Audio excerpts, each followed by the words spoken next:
In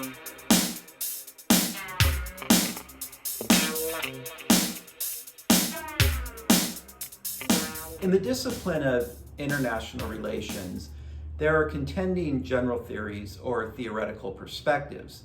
Realism is a theory that attempts to explain, model, and prescribe political relations as to how states interact with one another in the international system. Realism, in particular, is a view of international politics that stresses its competitive and conflictual side. It is usually contrasted with idealism or liberalism, which emphasizes cooperation. There are two main variants of realism: classical realism, which focuses on human behavior, and neo-realism, also known as structural realism, which focuses on the structure of the international system. We can also drill down on neo-realism as consisting of both offensive and defensive realist. Whether we are talking about classical realism or neo-realism, there are certain core assumptions that the theory operates under. Those assumptions are: first, states are principal unitary actors in international politics. That is, they are the most important actors in world politics. Second, states are rational actors. That is, they think strategically. They undertake cost-benefit analyses before determining if a course of action is appropriate. Third, states possess and seek power in order to survive. That is, states are power maximizers. Fourth, states can never be certain about other states' intentions. This leads to uncertainty in the international system. And finally, the international system is considered anarchic and conflict prone. When we talk about an international system that operates under anarchy, we are not saying that it is chaotic, but rather we are saying there is no world government or higher power than the state itself. That is, the state does not answer to anything higher than itself. So now let's examine classical realism and neo-realism in a little bit greater detail. Classical realism follows the assumption that states are main actors in the international system. There is no supranational international authority. States act in their own self-interest, and states want power for self-preservation. Classical realism places specific emphasis on human nature as a key factor in explaining state behavior and the cause of interstate conflict. Classical realists adopt a pessimistic view of human nature and argue that humans are not inherently benevolent, but instead they are self-interested and act out of fear or aggression. Furthermore, it emphasizes that this human nature is reflected by states in international politics due to a system of anarchy. Perhaps the earliest realist thinker was Thucydides, who argued that justice only exists between equals, that the strong do what they will and the weak suffer what they must. Another early realist thinker was Machiavelli, who argued that effective leaders in nations use deceit and violence as tools against other states. He believed you had to be brutal at times to succeed and deal with conflicts decisively. In his writing, The Prince, he argues that one must be ready to do what is necessary, not what is good. Thomas Hobbes is also associated with classical realism, who talked about how men are equal, which leads to suspicion, which, along with competition and glory, leads to war. One must submit to central authority, and without central authority, man is in a constant state of war.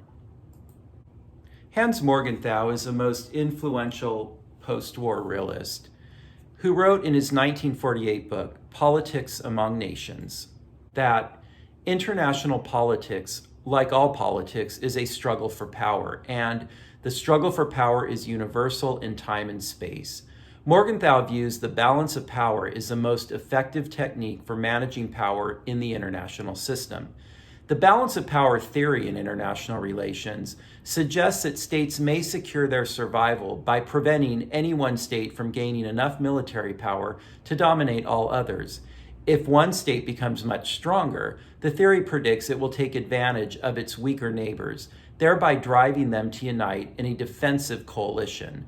Some realists maintain that a balance of power system is more stable than one with a dominant state or a hegemonic state, as aggression is unprofitable when there is equilibrium of power between rival coalitions.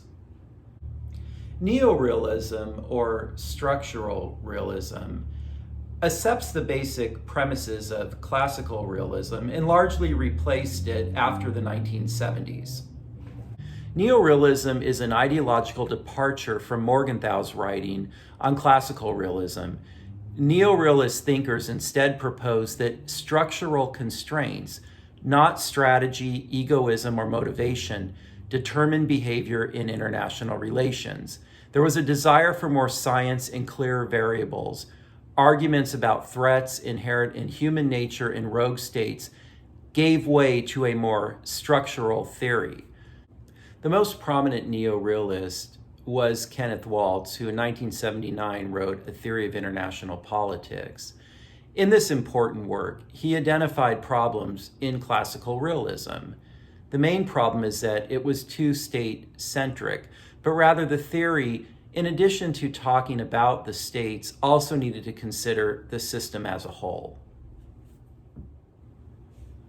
Neo-realists contend three possible systems according to changes in distribution of power capabilities among states.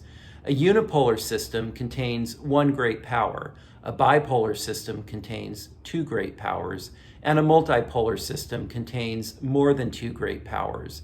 Neo-realists argue a bipolar system is more stable, meaning it's less prone to great power war and systemic change, than a multipolar system, because balancing can only occur through internal balancing, as there are no extra great powers with which to form alliances.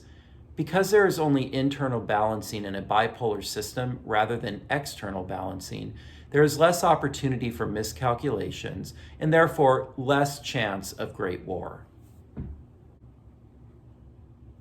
Offensive realism holds that the anarchic nature of the international system is responsible for the promotion of aggressive state behavior in international politics. And this is the point of departure from defensive realism, which argues that states are not intrinsically aggressive and that the first concern of states is not to maximize power, but to maintain their position in the international system. As you can see, realism offers a somewhat pessimistic view of international politics. A core tenet of realism is that nation-states primarily work to increase their own power relative to that of other states. Realists believe that essentially nations are simply looking out for themselves, and that in order to survive, a nation must be strong by accumulating power. A great strength of realism is that it's a parsimonious theory. It explains a lot, it's easy to understand. However, it does have some key limitations.